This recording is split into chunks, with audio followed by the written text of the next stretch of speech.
Hi everyone, welcome or welcome back to my channel. In this video, we will talk about the paper prediction of advanced accounting. ठीक है, I will try to share everything that you need to know at this particular point of time as your advanced account exam is in few days. ठीक है, if there is any confusion regarding what you can skip right now and what you should not skip at all, then this video will clear that doubt forever. I will share all the important AS, practical and theory individually. ठीक है, what AS are important for your descriptive standalone questions and what AS are important for MCQ questions. Also, I will try to give you a little idea of what the long questions of amalgamation and consolidation can be from the topics. Also, of branch accounting, internal, like I will give you a rough idea of what you can expect your paper to be. So yeah, I think without wasting any time, let's get into the video. So firstly, about the paper pattern, okay, it is very important that you know the paper pattern so that for the first time, like जिसका भी first attempt है, you will have a clear picture what you are going to attempt in the paper. Because अगर आपको थोड़ी सी भी confusion होगी ना तो आपका time waste होगा वहाँ पे. 5-10 minutes are also very crucial. ठीक है, तो एक बार पेपर पैटर्न समझ लो एंड पेपर में जाने से पहले ही एक थोड़ा सा आइडिया रखना अपने माइंड में कि तुम कौन सा क्वेश्चन अटेम्प्ट करने वाले हो. ठीक है, दूसरी चीज़ I will tell you like basis on the past paper analysis and trend analysis कि कौन से टॉपिक्स इस बार आ सकते हैं और कौन से थोड़े से कम इंपॉर्टेंट हो जाते हैं. सो फर्स्ट क्वेश्चन जो होता है दैट इज ऑफ एस. ठीक है, उसके 3 पार्ट्स होते हैं, A B and C. A and B part are of 5 marks each and the C part is of 4 marks. ठीक है, अब इसमें यूजुअली तो प्रैक्टिकल एएस आते हैं, लाइक 2 पार्ट्स में प्रैक्टिकल आ गए, एक में थियोरी आ गया, क्योंकि थियोरी एएस मोस्टली एमसीक्यूज में टेस्ट किए जाते हैं या फिर कोई एक क्वेश्चन में. ठीक है, तो प्रैक्टिकल एएस में बहुत सारे हैं तुम्हारे पास. अगर तुम्हें नहीं पता लाइक इंडिविजुअली की प्रैक्टिकल एएस कौन से हैं तो बता रही हूँ. ठीक है, एक बार लिख लो जिससे कि एक आइडिया रहे कि तुम्हें पहले प्रायोरिटी पे क्या रखना है. तो तुम्हारा जो, या फिर एक काम करो, सुनो प्रैक्टिकल एएस मत लिखो अलग से. ठीक है, अभी जो एएस की लिस्ट बताऊंगी ना कि इस हिसाब से करो. लाइक ए कैटेगरी मत देखो कि ये तो बिल्कुल नहीं छोड़ने. ठीक है, इन पे थोड़ा कम ध्यान दे सकते हो, कुछ पे सिर्फ लाइक लेक्चर देख के चले जाओ, तो वो लिख लेना. First question is practical as plus theory as. Theory का एक ही पार्ट आता है, प्रैक्टिकल के 2 आ सकते हैं या फिर तीनों भी प्रैक्टिकल आ सकते हैं. क्वेश्चन 2 इस बार इंटरनल का आ सकता है. देखो यूजुअली क्या होता है, या तो इंटरनल रिकंस्ट्रक्शन और फाइनेंशियल स्टेटमेंट, इन दोनों में से आता है. But for the past 2 attempts financial से क्वेश्चन आ रहा है 14 मार्क्स का, पूरा बैलेंस शीट का. ठीक है, तो इस बार I don't think so, 99% chances हैं कि इंटरनल का ही क्वेश्चन आना चाहिए. तो तुम फाइनेंशियल स्टेटमेंट के जो लाइक बड़े क्वेश्चन हैं उसको प्रैक्टिस करना छोड़ सकते हो. अब देखो, इसको स्ट्रैटेजिकली तुम कैसे प्रिपेयर कर सकते हो कि जैसे तुमने अगर फाइनेंशियल स्टेटमेंट अभी तक नहीं करा, ठीक है, या फिर तुमने उसकी प्रैक्टिस नहीं करी, तो जो बड़े बैलेंस शीट के क्वेश्चंस हैं ना उनकी प्रैक्टिस मत करो. जो छोटे छोटे कॉन्सेप्ट्स हैं जो एमसीक्यूज में पूछे जा सकते हैं या फिर जो 5 मार्क्स 6 मार्क्स के लिए टेस्ट किए जा सकते हैं, उन क्वेश्चंस को कर लो. ठीक है, जिससे कि तुम्हारा टाइम बचेगा. तुम्हें कॉन्सेप्ट्स तो आते होंगे, अभी तक तुमने लेक्चर्स ले लिए होंगे, तो बड़े क्वेश्चंस को प्रैक्टिस करके अपने 2-4 घंटे लगाने से अच्छा है छोटे छोटे टॉपिक्स के क्वेश्चंस की प्रैक्टिस करो, बिकॉज उनके आने के चांसेस ज़्यादा है. ठीक है, अब इंटरनल लाइक आना चाहिए इस बार. अब उसमें भी क्या आ सकता है, देखो फुल क्वेश्चन आएगा इंटरनल का. यूजुअली तो लाइक ऐसा होता है कि बैलेंस शीट ये लोग 2 बैलेंस शीट्स देते हैं. ठीक है, 3 क्वेश्चंस में भी दे सकते हैं जो लाइक इसमें question 2, 3 and 4. But usually ICI का ट्रेंड रहता है कि 2 बैलेंस शीट बनाने को देते हैं वो तुम्हें, एक लाइक कुछ और क्वेश्चन उस चैप्टर से. तो यहाँ पे या तो तुम्हारी journal entry plus balance sheet आ सकता है या फिर सिर्फ जर्नल एंट्रीज आ सकती है. अब इसमें भी एक टॉपिक है जो तुम्हारा शेयर सरेंडर का, उसको बिल्कुल स्किप मत करके जाना. वो थोड़ा सा कंफ्यूजिंग लगता है कुछ बच्चों को, क्योंकि लाइक उसकी लाइक 3 या 4 जो जर्नल एंट्रीज है उसमें से 1-2 तो हो जाती है. हम एक तो वो क्रेडिटर्स वाली में लाइक बेसिकली थोड़ा सा कंफ्यूजिंग रहता है वो टॉपिक, तो उसको टेस्ट कर सकते हैं. बिकॉज 2 अटेम्प्ट के बाद पूछ रहे हैं तो ये क्वेश्चन बिल्कुल ईजी नहीं देंगे वो लोग. ठीक है, तो इंटरनल में क्या करना है, जर्नल एंट्रीज तो तुम करोगे, उसके अलावा तो और कुछ है ही नहीं उस चैप्टर में. जर्नल एंट्रीज में भी शेयर सरेंडर पे बहुत ज़्यादा ध्यान देना, उसके जितने टाइप के क्वेश्चंस हो सब सॉल्व करके देखना. एंड दूसरी चीज़ क्या कर सकते हो, जो बैलेंस शीट है ना वो 1 या 2 क्वेश्चंस की प्रैक्टिस कर लो लिखकर, एंड बाकी लाइक सिर्फ जर्नल एंट्रीज बना के छोड़ दो या फिर बाकी सिर्फ रीड करके छोड़ दो. देखो, जर्नल एंट्रीज नहीं भी लिखोगे तो फर्क नहीं पड़ता. ठीक है, जो प्रैक्टिकल क्वेश्चंस होते हैं जिसमें तुम्हें लाइक बैलेंस शीट बनानी होती है या अकाउंट्स बनाने होते हैं, वो लिख के प्रैक्टिस करना जरूरी है. ये बात को समझो इस टाइम पे कि जो चीज़ें लाइक बिना लिखे भी तुम्हारा काम हो रहा है उसको वैसे कर लो. ठीक है, तो इंटरनल कर लो. जर्नल एंट्रीज की हर क्वेश्चन लाइक तुम्हारी आंखों के आगे से हर क्वेश्चन जाना इंपॉर्टेंट है. तुम्हें हर एडजस्टमेंट्स पता इंपॉर्टेंट है होना, रादर देन अभी सॉल्व करना. उसके बाद क्वेश्चन 3 में ए पार्ट आता है यूजुअली कैश फ्लो से एंड बी पार्ट दोबारा एएस, दोनों 7-7 मार्क्स के होते हैं. अब कैश फ्लो में से तो डायरेक्ट मेथड, इनडायरेक्ट मेथड कुछ भी आ सकता है, ठीक है। पिछली बार ऑपरेटिंग एक्टिविटीज़ पूछी थी सिर्फ, वो भी पूछ सकता है या फिर पूरी कैश फ्लो बनाने के लिए भी पूछ सकता है। तो ये तुम देख लेना, अगर तुमने करा है आज तक तो इसकी प्रैक्टिस कर लो अच्छी तरह 2-3 क्वेश्चन करके, बिकॉज तुम ये नहीं छोड़ सकते। तुम 2, 3, 4, 5, 6 में से कोई एक ऑप्शन चॉइस में छोड़ सकते हो। तो अगर तुमने अमेलगमेशन या कंसोलिडेशन में से कुछ नहीं करा तो यहाँ पे ये चीज़ तुम्हें स्ट्रॉन्ग करनी चाहिए। फिर बी पार्ट इज़ AS, वो भी अभी बताती हूँ कौन से। फिर क्वेश्चन 4 इज़ ऑफ अमेलगमेशन, ठीक है। अमेलगमेशन में हमेशा बैलेंस शीट आती है, journal entry plus balance sheet पूछते हैं ये लोग। या फिर इस बार रियलाइजेशन अकाउंट आने के चांसेस थोड़े ज़्यादा लग रहे हैं, तो उसके हिसाब से लाइक क्वेश्चंस प्रैक्टिस करना कि जो भी रियलाइजेशन अकाउंट वाले क्वेश्चंस हैं उन पे थोड़ा ज़्यादा फोकस करके। दूसरा, बुक्स ऑफ सेलिंग कंपनी आ सकती है। देखो आ तो कुछ भी सकता है अमेलगमेशन और कंसोलिडेशन में, इनकी 1-2 क्वेश्चंस की एक्स्ट्रा प्रैक्टिस कर लो तो इट वुड बी हेल्पफुल, ठीक है। तुम्हें थोड़ा कॉन्फिडेंस रहेगा अगर सेम क्वेश्चन दिख गया। क्वेश्चन 5 इज ऑफ कंसोलिडेशन, ठीक है। अब कंसोलिडेशन में एक चीज़ हो सकती है, अगर इंटरनल और अमेलगमेशन में बैलेंस शीट आ गई तो कंसोलिडेशन में हो सकता है वो लोग बैलेंस शीट ना दे। तो फिर वो कंसोलिडेशन में क्या पूछेंगे, वो कंसोलिडेशन में तुम्हें छोटे छोटे टॉपिक से टेस्ट कर सकते हैं। Like basically individually minority interest निकालो, कॉस्ट ऑफ कंट्रोल निकालो, एटसेट्रा एटसेट्रा, ठीक है। तो लाइक बेसिकली तुम्हें कॉन्सेप्ट पूरा चाहिए, बस तुम्हें सिर्फ बैलेंस शीट नहीं बनानी। तो उस हिसाब से प्रैक्टिस करो। वैसे तो कंसोलिडेशन या अमेलगमेशन में से कोई एक छोड़ दोगे ना तो वो ज़्यादा बेटर रहेगा, क्योंकि दोनों क्वेश्चन पूरे पूरे सही होना लाइक थोड़ा मुश्किल हो जाता है। बाकी चैप्टर्स इनसे कंपेरेटिवली ईजी है, बाकी तो you can do as per your preparations, ठीक है। अब क्वेश्चन 6 के 3 पार्ट्स होते हैं, A, B एंड C। वही A और लाइक इसमें ना कभी भी कुछ भी आ जाता है, कभी 3 पार्ट्स होते हैं 5-5 4 मार्क्स से, या फिर कभी 2 पार्ट्स होते हैं, कोई 7-7 मार्क्स का, और एक और बाइफर्केशन होती है कि 6 मार्क्स का एक दे दिया और 4-4 मार्क्स का दे दिया। तो ये क्वेश्चन 6 जो होता है इसका कुछ फिक्स पैटर्न नहीं है, इसमें कुछ भी पूछते हैं। अब इसमें एक तो AS होगा, एक पार्ट तुम्हारा पक्का AS होगा, या तो 4 मार्क्स या 5 मार्क्स का, ठीक है। And most probably theory AS ही पूछते हैं यहाँ पे, और ऊपर जो है वो प्रैक्टिकल AS पूछ लेते हैं। दूसरी चीज़, एक पार्ट हो सकता है तुम्हारा ब्रांच अकाउंट्स का, अगर आया तो 6 मार्क्स का ब्रांच अकाउंट का क्वेश्चन आ सकता है। ब्रांच अकाउंट में 3 टाइप के क्वेश्चन बता रही हूँ, देखो। एक तो stock and data methods, like उसमें बहुत सारे मेथड है, ठीक है। तो अगर तुम ये चैप्टर छोड़ के जाने की सोच रहे थे तो छोड़ सकते हो, बट ये वाली 3-4 टॉपिक्स कर लो, जिससे कि अगर बाई चांस कोई एक भी दिख गया तो तुम क्वेश्चन अटेम्प्ट कर पाओगे। एक तो स्टॉक एंड डेटा मेथड के क्वेश्चंस, ठीक है। दूसरा फॉरेन ब्रांच कर सकते हो, क्योंकि AS 11 के आने के चांसेस है, ठीक है। तो अगर AS 11 आया तो उसके साथ वो लोग ये चीज़ टेस्ट कर सकते हैं। तो फॉरेन ब्रांच के 2 या 3 भी कन्वर्जन के क्वेश्चन कर लोगे, it is very easy. Trial balance ही आता है, ट्रायल बैलेंस सबको बनाना आता है, तो उसको छोड़ के मत जाना बिल्कुल।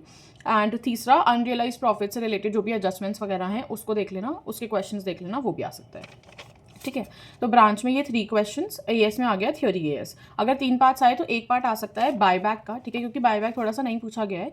देखो बायबैक बहुत सिंपल चैप्टर है, बायबैक तो कोई नहीं छोड़ता, तो यहाँ पे पूछ लेंगे या फिर MCQ में पूछ लेंगे, बायबैक तो करना ही है। दूसरा, फाइनेंशियल स्टेटमेंट का कोई छोटा क्वेश्चन आ सकता है, ठीक है, जैसे कि एक वो जो डिविडेंड वाला टॉपिक है, तुमने लॉ में भी पढ़ा होगा, जिसमें वो 3 कंडीशंस फुलफिल करनी होती है कि कितना डिविडेंड कंपनी दे सकती है।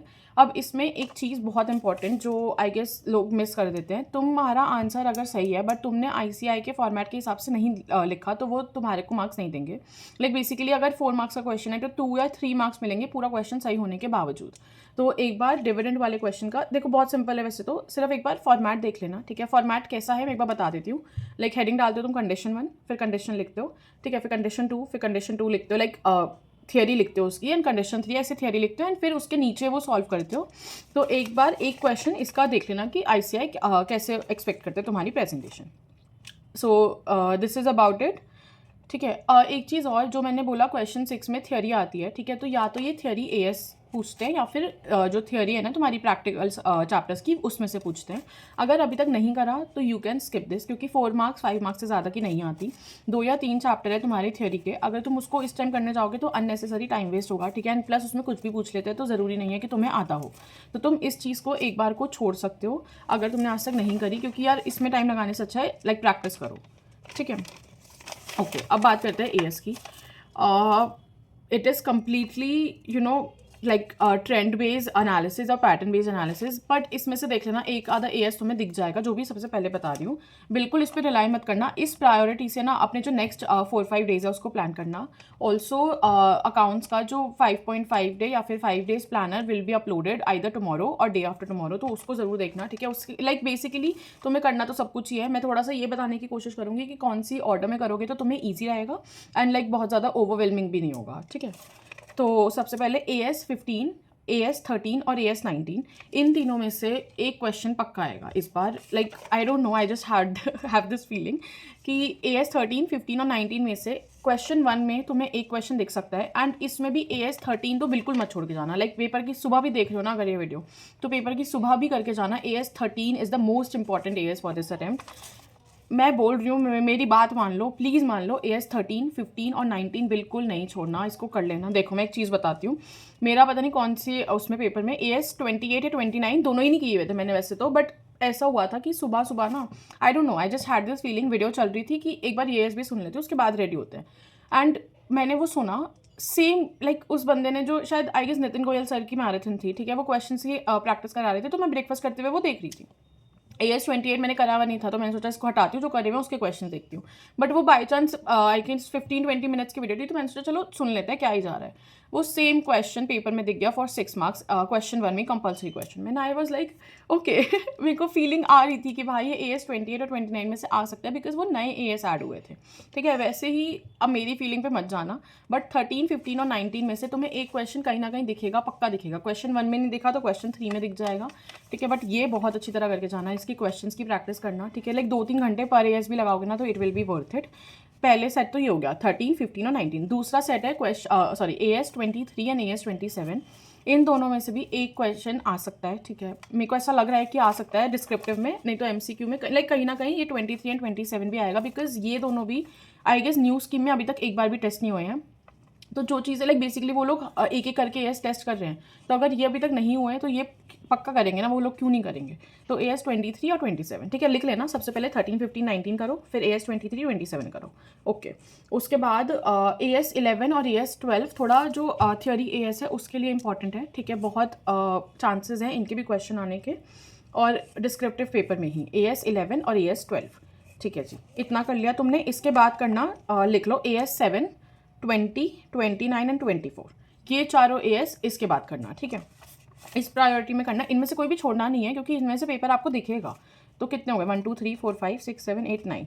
देखो 9 AS बताए हैं, आई गेस पता नहीं 15-20 AS में से इतने तो बहुत ही अच्छी तरह करना, ठीक है. इनको बिल्कुल लाइक इनमें कोई वो मत छोड़ना. क्वेश्चंस देखना, इसके कॉन्सेप्ट्स देखना, लर्न करना, सब कुछ करना.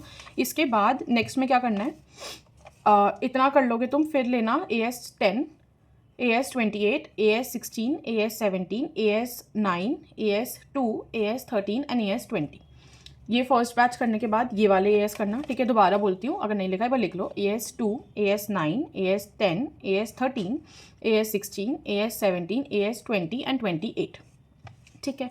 उसके बाद ये करना, फिर 25 और 28 देख लेना, एंड फिर जो बच गए वो देख लेना, ठीक है. ये तो हो गया डिस्क्रिप्टिव पेपर की बात. अब MCQ के लिए लाइक स्पेसिफिकली कौन सा ज़्यादा इंपॉर्टेंट है, देखो. एक तो AS2 या AS10, ठीक है. इन दोनों में से ना केस स्टडी आ जाती है प्रॉपर MCQs में, तो वो तुम्हारे लाइक 6 to 8 मार्क्स की, वो 3-4 क्वेश्चन पूछते हैं, वो आती है पूरी केस स्टडी. तो AS2 की केस स्टडी आने का लाइक चांसेस हैं, तो उसको कर लेना. एंड उसको लाइक तुम ऐसे ही प्रिपेयर कर सकते हो कि MCQ के हिसाब से वीडियोज़ वगैरह में भी देखोगे तो उसी उसमें देख लेना, ठीक है. दूसरा आई गेस MCQ में क्वेश्चन 1 या क्वेश्चन 2 में से कोई 4, 5 या 9 में से आ सकता है, ठीक है. ये इंपॉर्टेंट AS है MCQ के लिए. एंड जो तीसरा स्लॉट है वो है AS22. तो तुम्हें MCQ के लिए लाइक स्पेसिफिकली अगर तुम्हें इसके क्वेश्चंस भी ऐसे लिख के नहीं देखने ना डिस्क्रिप्टिव के लिए, तो AS4, 5, 9, 2 और 22 इनको MCQ के हिसाब से प्रिपेयर कर लेना. उसके अलावा MCQ में क्या आ सकता है, AS3, ठीक है, वो तो कैश फ्लो ही हो गया. हाँ वही बात है, अगर कैश फ्लो या फाइनेंशियल, देखो कैश फ्लो, फाइनेंशियल या बायबैक, इन तीनों में से एक AS आता है, ठीक है. सॉरी, एक क्वेश्चन, आई एम सॉरी, इन तीनों में से एक AS MCQ में भी आता है, तो ये देख लेना, ठीक है. वैसे भी जो मॉड्यूल 3 के MCQ आते हैं वो तो बहुत ईजी होते हैं, वो सबसे हो जाते हैं, तो वो तो तुमसे भी हो जाएंगे. फिर 13, 17, 19 ये तीनों आ सकते हैं MCQ में, और 23, 27 और 28 ये आ सकते हैं, ठीक है. अब ये लोग कैसे देते हैं MCQ में, केस स्टडी दे देते हैं या फिर डायरेक्ट क्वेश्चन दे देते हैं, तो वो तो प्रैक्टिस करके ही होगा. प्रैक्टिस कहाँ से करो, ICAI की जो MCQ बुकलेट है उसमें देख लो, ठीक है. या फिर तुम्हारे पास अगर किसी फैकल्टी वगैरह का है वो देख लो, पास्ट पेपर की देख लो. लाइक बेसिकली ये तो तुम्हें सिर्फ एक आइडिया देने के लिए है कि तुम थोड़ी प्रैक्टिस कर लो. बाकी MCQ तो हमेशा नए बनते हैं, ठीक है, वो रिपीट नहीं होते, तो वो चीज़ तुम्हें उसी टाइम देखनी पड़ेगी. और इसके अलावा जब ये सब हो जाए तो जो रह गए छोटे मोटे AS 18, 22, 26 वो देख लेना, देखो छोड़ के कुछ भी मत जाना, इट इज़ वेरी इंपॉर्टेंट कि तुम सारा सिलेबस करो। इन वीडियोस का यही पर्पस होता है कि जितना तुमने कर लिया उसको अपना पक्का कर लो, और जो तुम चैप्टर्स छोड़ रहे थे, जो तुम एएस छोड़ रहे थे, एक तो वो इंपॉर्टेंट एएस नहीं होने चाहिए, otherwise you will regret it later. और दूसरी चीज़, अगर तुम कोई चैप्टर छोड़ रहे हो तो एटलीस्ट उसका जो इंपॉर्टेंट पार्ट्स है या जो एक्सपेक्टेड पार्ट है वो कर लो, जिससे कि अगर देखो वैसे भी तुम छोड़ रहे थे, ठीक है, तुम अपने 6 मार्क्स 14 मार्क्स रिस्क पे डाल रहे थे, बट अगर तुम्हारे को बाई चांस अगर 1-2 घंटे डाल के वो क्वेश्चन दिख गया तो it will be a very good situation for you, और अच्छा लगता है इससे। So I guess that's it. अगर कोई भी डाउट वगैरह हो तो you can comment down below, और you can message me on my Telegram, I am active there. Insta पे भी मैसेज कर सकते हो। Share it with your friends, because अब तो पेपर आ ही गया है, सबको शेयर करो, ठीक है, share it as much as you can, जिससे सब लोग इसको देख लें एंड कोई भी ये जो इंपॉर्टेंट चीज़ें हैं वो मिस ना कर दें। और लाइक दिस वीडियो, ठीक है, subscribe to my channel, because अभी next like I don't know, जो हमारे पेपर 10 दिन हैं, 10 दिन तो रोज़ वीडियो आएगी ही, उसके बाद भी आएगी ग्रुप 2 के लिए, एंड देन ट्रेनिंग वगैरह से related, like basically I have so much planned. So yeah, subscribe for my channel, stay tuned, and yeah, I hope this helps. All the very best for your preparation, and I will see you in the next video.